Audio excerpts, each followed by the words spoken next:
Ready? The 19th century witnessed a major refinement of policing philosophy. First up, Sir Robert, widely regarded as the father of modern policing, articulated principles that continue to guide democratic police forces. First up, his assertion that the public are the police and police are the public underline the idea that police flows from public consent rather than coercion. First up, accountability, restraint, proportionality, and strict adherence to the rule of law were the essential safeguards against the misuse of police power. First up, the evolution of policing thus mirrored the development of the state itself from coercive authority to regulated power, from force and from unquestioned command to accountability. First up, while this modern policing model was taking shape in England, the British introduced policing institution in their newly conquered Indian colony, beginning with Calcutta and Bombay.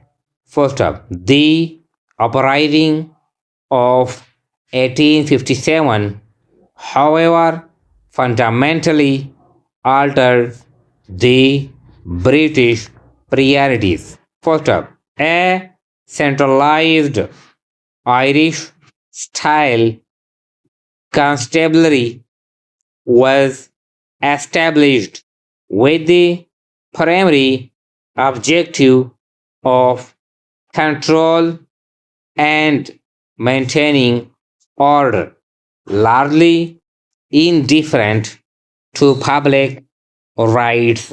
First up, despite this, the organizational structure itself was built on principle of command and control. First up, independent Pakistan inherited the colonial police architecture and efficient law enforcement machinery designed to control the population rather than to sorrow it. First up, tragically successive political and later military rulers largely assumed the role of colonial masters and failed to undertake meaningful police reform. First up, despite repeated proclamations of intent, numerous committees and commission, numbering nearly 30, produced reports that were ultimately unceremoniously consigned to archive. Foster.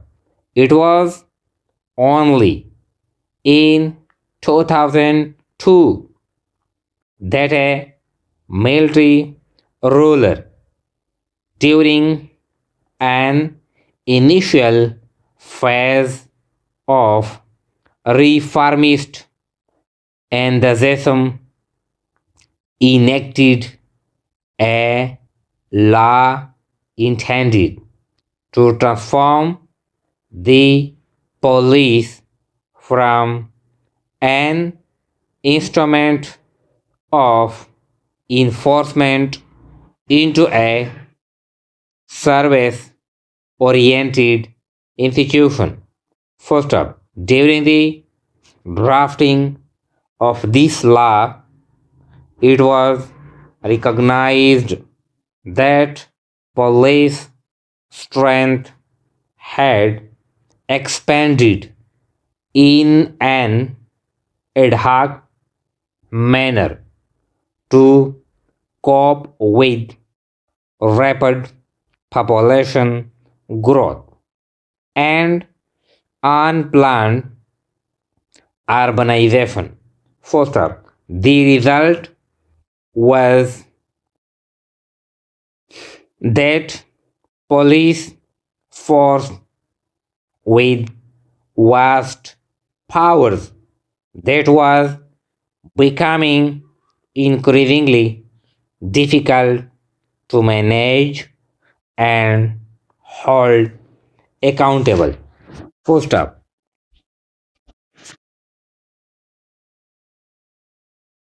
the framers of the law correctly recognize the need for creating additional police forces to ensure effective law enforcement. First up, political considerations, however, prevented this structural reform. First up, instead, the proposed law attempted to compensate by introducing concept of enhanced operational autonomy to the regional commanders and heads of police in the provincial capital cities and large urban police forces. First up, regrettably, under sustained pressure from political elites, the same military ruler was compelled to dilute this progressive legislation. First up, the core principles of accountability and civilian oversight were systematically weakened, restoring and, in some cases, deepening political interference in policing. First up, to address the growing demand of policing in expanding population and urbanization, governments resorted to expedite but flawed solution. First up, numerous so-called specialized units were created outside the formal police structure, complete with stand-alone police station and lines of accountability. full stop. These units were showcased as pieces for law and order problems, but in reality, they generated overlapping mandates. Full stop.